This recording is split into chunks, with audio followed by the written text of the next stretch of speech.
It should have been an easy hunt. The breeze whispered across the canopy of the alien jungle, the shadows deep and thick beneath its crimson-leaved trees. From above, the clouds simmered with static discharge as if the planet itself resented being stepped on. But for Kavarin of the Zerlek's pride, a huntmaster and apex tracker across 4 systems, this planet was a backwater, unworthy of effort. The mission had been simple: retrieve a specimen from the new Terran colony, preferably young for pliability, and return to the fleet before sundown. Simple. Until the human cub turned around. Kavarin had studied them, bipedal, fleshy, no claws to speak of, only one set of eyes, and barely any natural camouflage. He'd seen the way they screamed, how their soft bodies reacted to pain. Weak. Predictable. No match for the finesse of a Zerlek's predator. So when he spotted the small one toddling along the forest's edge, chasing a glowing beetle near a settlement wall, Kavarin struck with cold efficiency. No hesitation, no kill, just a swift snatch and retreat into the trees. The cub didn't scream. It giggled. Kavarin didn't like that. The predator's claws gently tightened around the cub's waist as it scrambled in his grip, twisting to look up at him, not with terror, not with pleading, but with open wonder. 2 pale blue eyes, wide and curious, blinked slowly. "You got weird eyes, Mr. Kitty," the child said with a human lisp.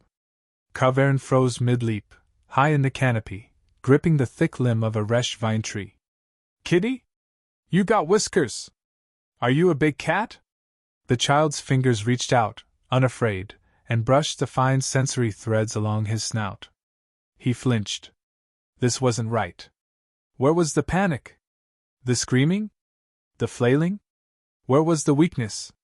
Kavarin was no stranger to snatching young from primitive colonies. It was brutal, yes, but necessary. The Zerleks were running trials on non-telepathic brain development. A young human brain would yield valuable data. That was the mission. He was fulfilling orders. Efficiently. And yet. "What is your designation?" Kavarin growled, voice layered with the subharmonics of dominance. The cub blinked again. "Huh! Name. Say your name." "Oh. I'm Eli." The child puffed his chest out with pride, as if introducing himself to a new friend on a playground. "I'm 4 3/4. You smell funny." Kavarin dropped to a lower branch, calculating how far it was to the dropship. Time was slipping.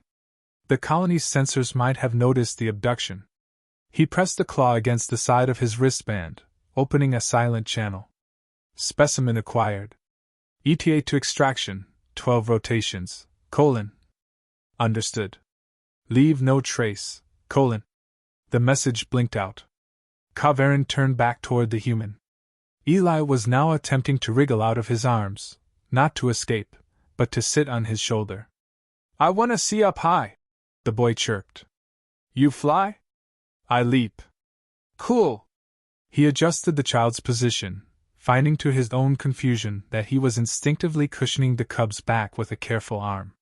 The wind shifted.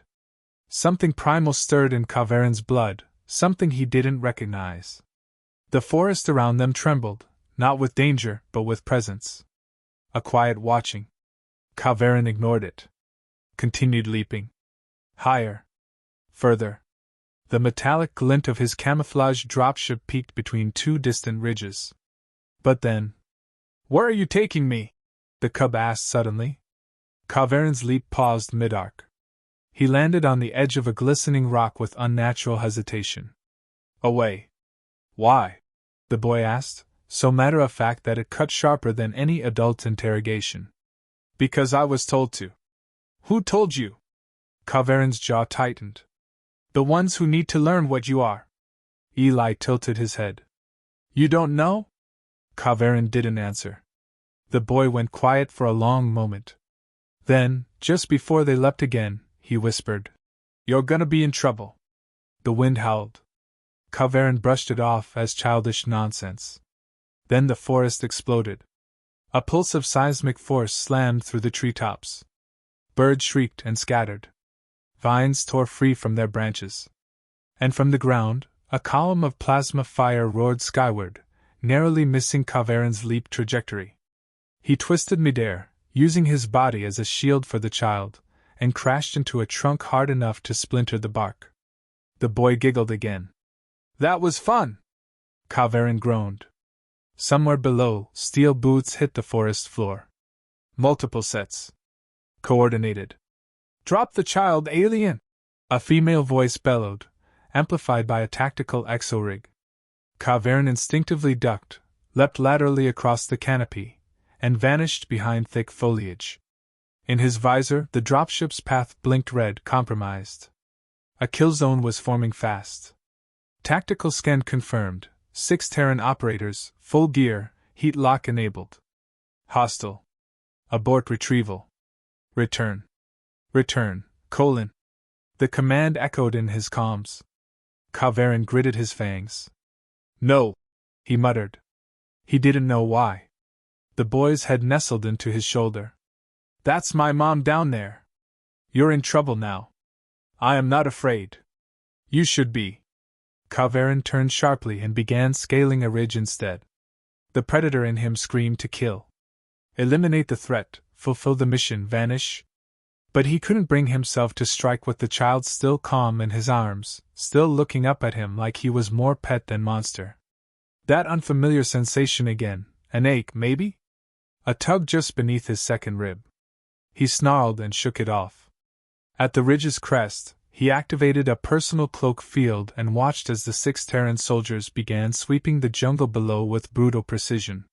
His exit route was gone. His dropship had already powered up and fled without him. He was stranded. With a cub who wouldn't stop humming some ridiculous tune. "Is that music?" Kavarin asked irritably. "Yeah. My dad plays it on the guitar. You don't know music?"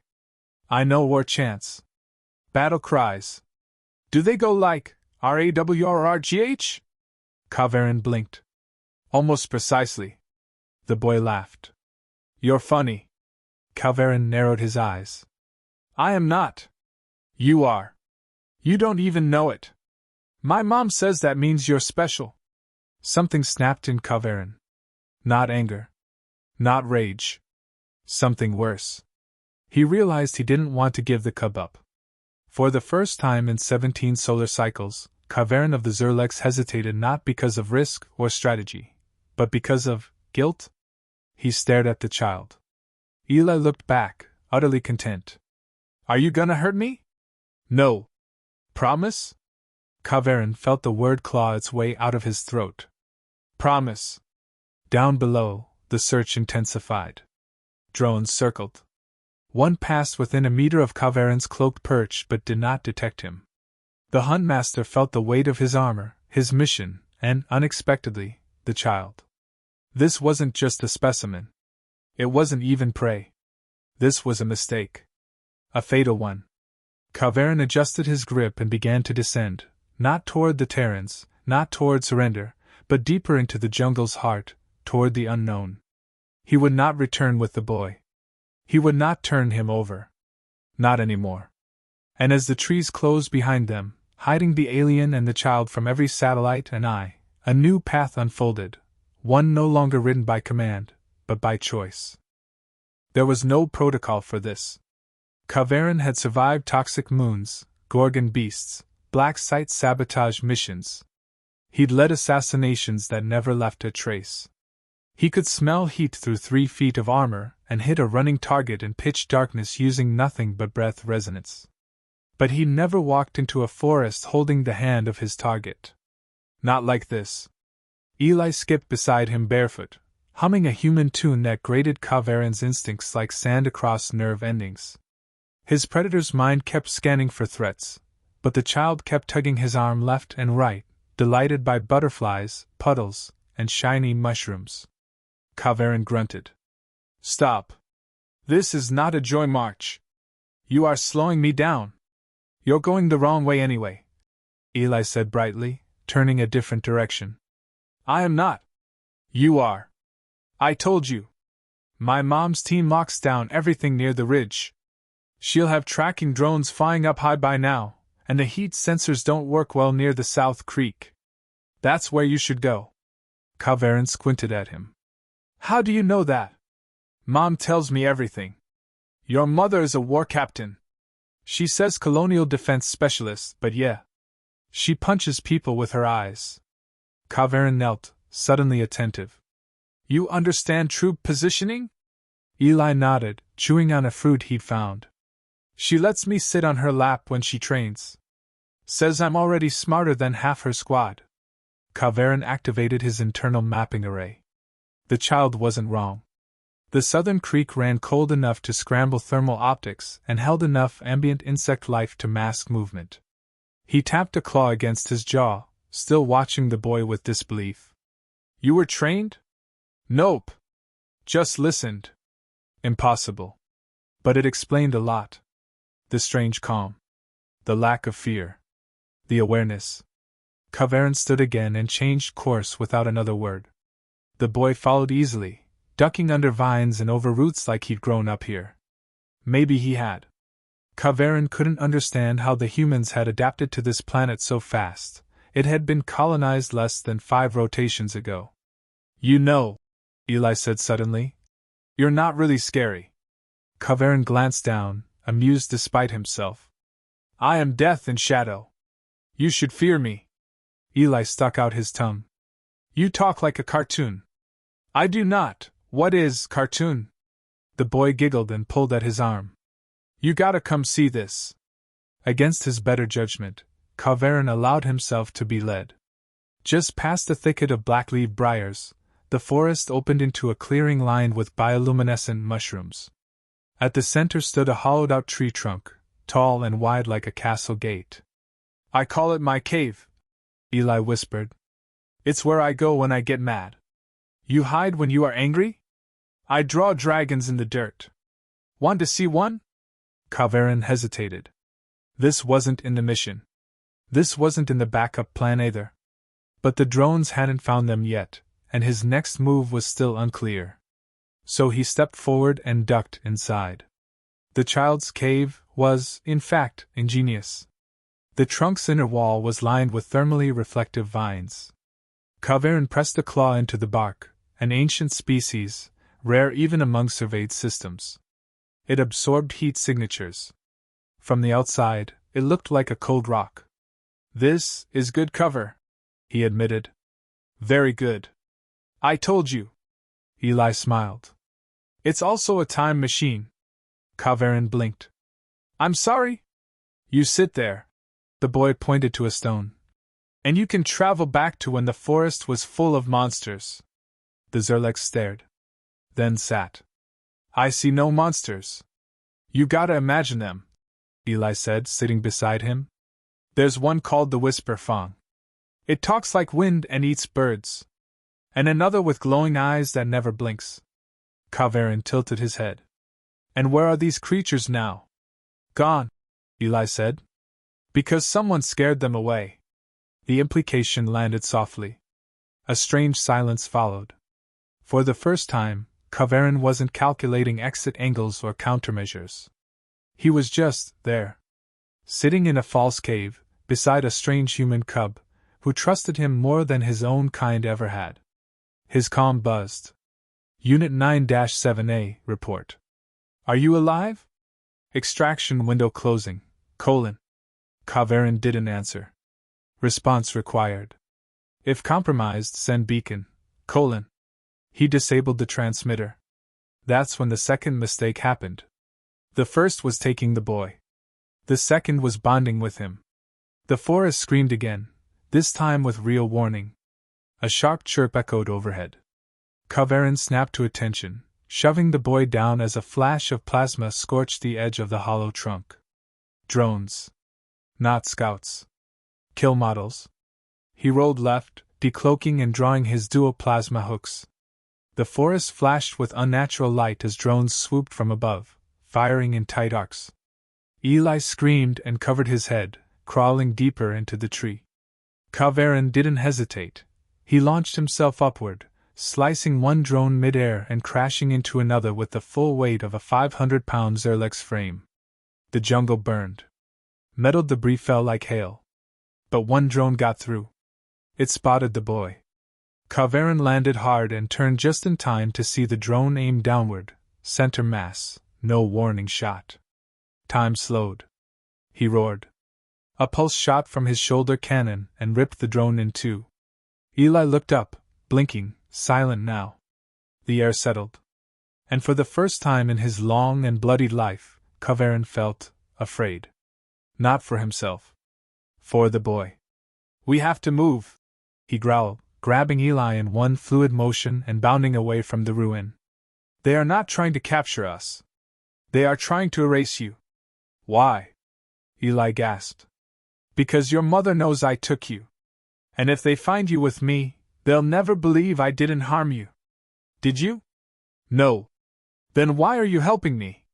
Kavarin didn't answer. Not because he didn't know, but because the answer frightened him more than the drones.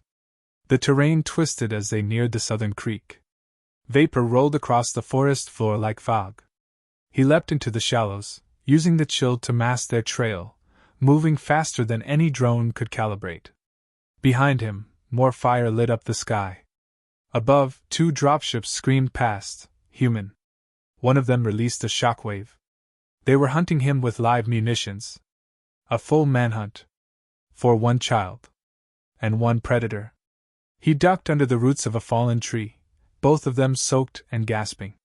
His mind ran simulations, exit routes, bribes, smuggling lanes. Nothing worked. He had become the hunted. But Kavarin wasn't ready to give up. He turned to Eli. "Do you trust me?" The boy nodded instantly. Kavarin leaned close. "Then you must do exactly what I say." No hesitation. "Okay. I will lead them away. They will not catch me. But you—" "No." The child grabbed his claw. "You can't leave me. I am a threat now. You are not safe near me. Then make them stop chasing you." Kavarin blinked. It was such a human response. So simple. So naive. So honest. How do you stop a species from hunting you? You make them believe they already lost. Kavarin exhaled slowly. "I have an idea," he said. They moved at once, skirting along the edge of the creek toward an outcrop Kavarin had scanned earlier. It had a communication relay, colonial grade. Likely tied to the regional defense net. If he could send one transmission, one image. He reached the outpost. No guards. Too far from the settlement's core. "Stay here," he said. "Don't make a sound." Eli nodded. Kavarin ripped open the panel and hijacked the transmitter. The code was primitive, barely encrypted. He activated the camera, turned it on himself, and held up a simple slate with two words. "I changed." He sent the stream to 3 frequencies: the Mother's command channel, the defense network, and the colony's public feed. Then he added a final image, Eli sleeping in the tree trunk, unharmed. He didn't know what reaction it would cause. But it bought him seconds. Seconds were all he needed. By the time the dropships circled back, Kavarin was already gone, vanishing into the jungle once more, this time with a decoy signal beacon placed near the cave. He watched from the ridge as humans flooded the zone. Soldiers swarmed the clearing. A woman in black armor ran faster than the rest, dropped to her knees, and scooped the boy into her arms, weeping. Kavarin did not feel victory. He felt tired. His mission was over. But something larger had begun. He turned away, back into the wild, knowing his name would now be whispered differently across systems. Not as Huntmaster, but as the predator who made the fatal mistake of learning mercy.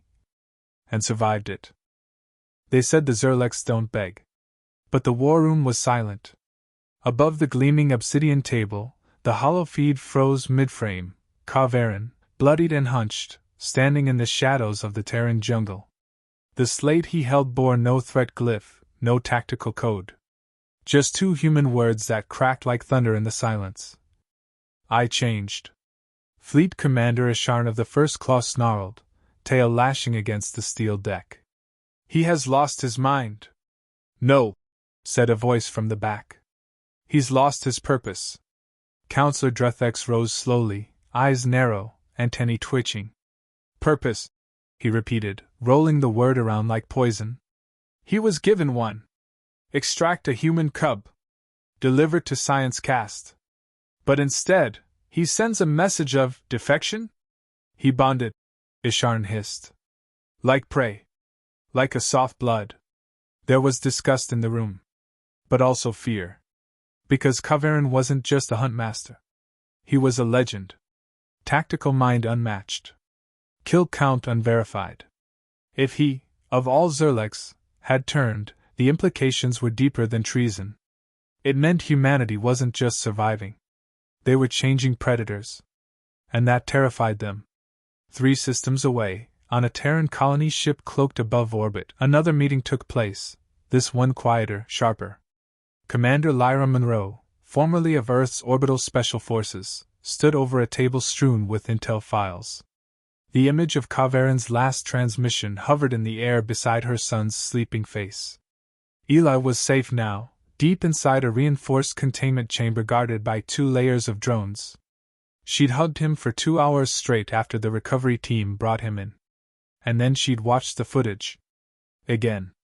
And again. The Predator didn't run from her soldiers. He ran toward the jungle, away from violence, away from the boy. And when the dropships fired, he shielded Eli with his body. Not once. Not twice. Every single time. Now, Monroe turned to her team. What do we know? She asked. Agent Soto leaned forward. Kavarin went off-grid. Disabled his fleet beacon. Faked a heat signature trail west.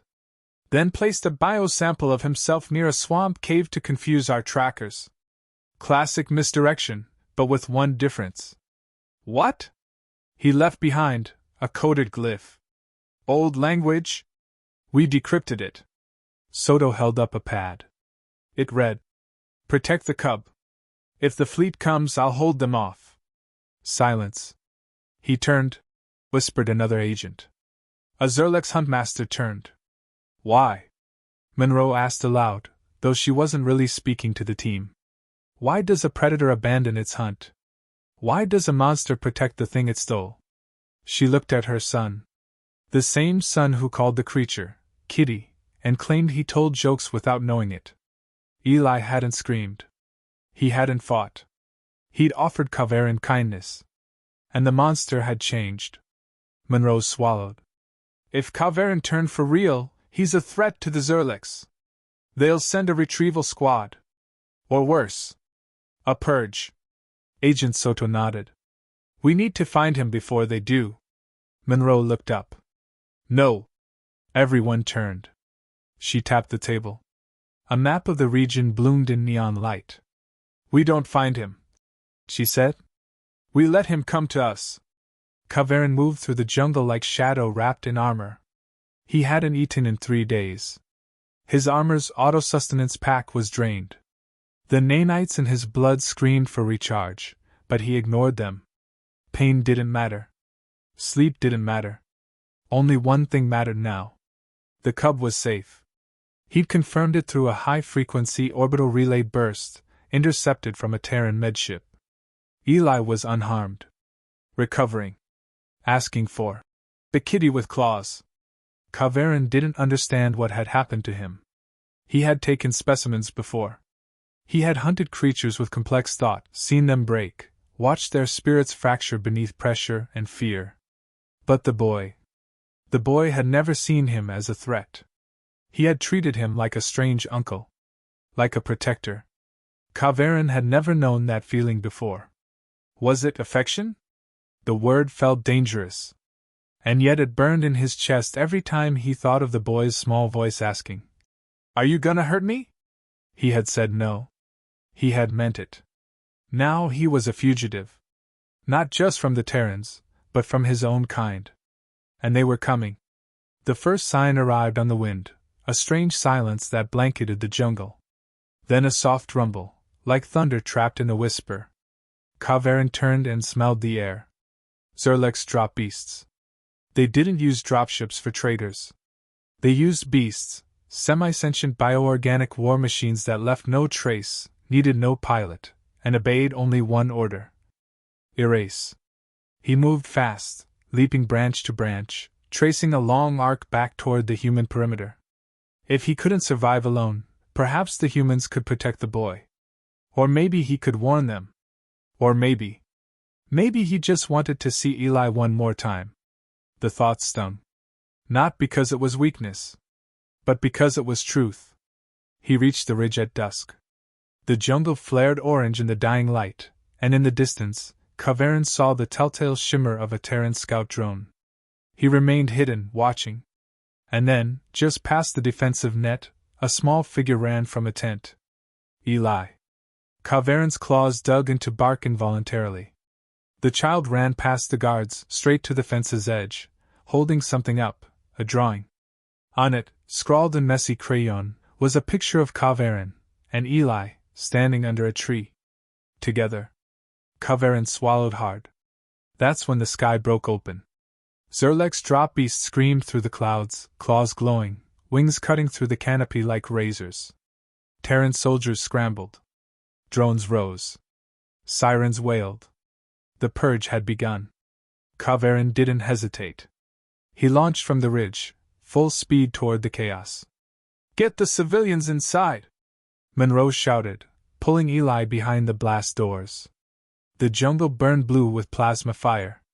Drop beasts rained down, roaring with rage. They were hunting one target, and collateral damage didn't matter. Monroe cursed. "Soto, what's the count?" 5 confirmed. 2 inbound. "We can't hold the perimeter." A drop beast crashed through the western barricade, flattening a mech turret and tearing through 3 drones. Monroe fired her pulse rifle straight into its eye, no effect. It roared, turned, and pounced, and was intercepted midair. By Kavarin. The Huntmaster slammed into the beast, plasma hooks blazing, and drove one into the creature's chest. The ground shook as they landed. Kavarin tore through its armor, screaming in Zerlek's battle tongue, his eyes glowing red. The camp went still. Even the beasts hesitated. Then, all at once, they turned. 5 Zerlek's drop beasts surrounded him. And he stood alone. Kavarin exhaled, blades raised. If this was his last stand, so be it. But then... Eli screamed. "No! Don't hurt him! He's my friend!" The words cut through the chaos. The beasts froze. Something changed. Not in the beasts. In the humans. Monroe stepped forward, rifle lowered. "Stand down!" she shouted. "He's not attacking us. He's protecting the colony." Soto grabbed her arm. "Ma'am, they're Zerleks. They don't protect." "He does," she said quietly. Kavarin looked up, surprised. And then the sky screamed again. Not with more beasts, but with Terran reinforcements. 2 gunships descended, followed by a full orbital platoon. The drop beasts looked skyward, calculated, and fled. Kavarin fell to one knee. His breathing was ragged. Blood trickled from his shoulder. Eli ran to him, past stunned guards, and threw his arms around the predator's chest. "You came back," Kavarin grunted. "You drew me. I miss you." The Huntmaster looked up and saw Commander Monroe standing just meters away. Her weapon was holstered, and her eyes were not angry. Not anymore.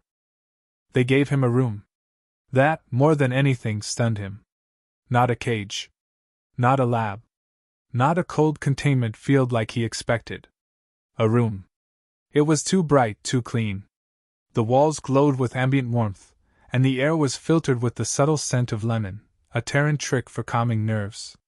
Kavarin didn't like it. He didn't trust comfort. Comfort in his world came just before betrayal. And yet, there was a drawing pinned to the wall. His image. With Eli. Crude. Crayon. But precise enough that even a Zerleks might call it honor true. Kavarin sat on the cot, armor half removed, skin exposed to the alien softness of a cotton blanket. He hated it. But when the door opened, and Eli bounded in, full of boundless energy and smiles, Kavarin didn't growl. He didn't flinch. He simply inclined his head. "You returned?" "Of course." Eli beamed. They said I could visit any time. You're not a prisoner anymore. You're a guest. Kavarin's mandibles twitched. That is generous. It was my mom's idea. She said what you did saved the whole base. I did not do it for the base. I know. Eli sat beside him on the cot. You did it for me. Kavarin remained silent. Eli looked up. Do you miss your home? He didn't answer right away. Home. The word meant cold metal decks, silent corridors, hunger, pain, orders barked through teeth. It meant mission after mission, never questioned, never doubted. It meant being feared. No, Kavarin said at last. I do not. Eli smiled. A moment passed. Then the child held something out, a small, round object. Kavarin took it carefully. It was a Terran child's toy, made of wood and paint. He examined it. It's a top, Eli explained. You spin it and it dances. Kavarin blinked. Its purpose is to dance? No, Eli giggled. Its purpose is to make you smile. Kavarin looked at the toy, then at Eli. And for the first time in his life, he smiled. Outside the room, Commander Monroe watched through the one-way glass, arms folded, face unreadable. Public wants answers, said Agent Soto. The broadcasts are spreading. The footage of the drop beasts. His stand? The kid. We're crafting the narrative, Monroe replied. Calling him a rogue defector who chose peace. Spinning him as a symbol. He might not like that. He doesn't have to. Soto hesitated. Do you trust him? Monroe turned her head slightly, eyes narrowing. He protected my son. Took plasma to the chest for him. Then fought his own kind just to keep him safe. That's not an answer. It's the only one that matters. Soto sighed. The Zerleks know where he is now. They'll come again. I know. And next time, they won't send beasts. They'll send assassins. Saboteurs. Maybe a bomb in orbit. I know. Soto crossed his arms. Then why let him stay here? Monroe's answer was quiet. Because if we ever hope to win this war, we need to prove we can change enemies into allies. We need a bridge. Soto looked through the glass again. And you think he's the bridge? I think he's the first. Kavarin's days passed in unfamiliar patterns. No drills. No missions. No blood. Instead, questions. Human children visited. Sometimes in groups. Sometimes with pictures. One gave him a bracelet made of plastic beads. Another handed him a cookie, which he didn't know how to eat. Eventually, he learned. Eli was always at the center of it. Like a sun, the others orbited. Kavarin studied him in awe. The way he calmed fear. The way he broke tension with laughter. The way he said, "Thank you," to a machine that didn't understand language. The boy was soft. And yet stronger than anyone Kavarin had ever met. Even among predators, strength wasn't just claws. It was presence. And Eli had more than most soldiers. One afternoon, Kavarin and the boy sat in the artificial garden the colony had built around the landing pads. Trees from Earth, real dirt, blue sky projected on a ceiling. Eli was drawing again. Kavarin watched. Do you miss your people? The boy asked suddenly. Kavarin didn't answer right away. I miss the way I once believed in them. Eli looked up. Will they come back? Kavarin nodded. Yes. And try to hurt you? They will try. The boy paused. Then I'll protect you. Kavarin let out a soft, clicking sound, a Zerlek's laugh. You are small. I'm growing. Kavarin looked at him with something that went deeper than affection, closer to awe. Yes, he said. You are. The attack came at midnight. No drop beasts. No armies. Just one. A Zerlek's assassin, cloaked in shadow, bled through the corridor like smoke. It bypassed the base's security. Took out 2 drones with a whisper. Slipped into the habitat chamber like a ghost. Kavarin woke seconds before the strike. Old instincts. A scent in the air, He launched forward, intercepting the blade meant for Eli's throat. Metal met bone. Kavarin roared and shoved the assassin across the room. The intruder hissed. You shamed the pride. Kavarin stood between it and the child. I honored it more than any of you ever did. You bonded with prey. No. I saw them. They fought. It was brutal. Fast. A blur of claws and bone and blood. Kavarin was older, stronger, but slower. The assassin was fast, desperate. They slammed into walls, cracked tiles, broke steel furniture. Eli screamed. The assassin turned toward the sound. Kavarin struck.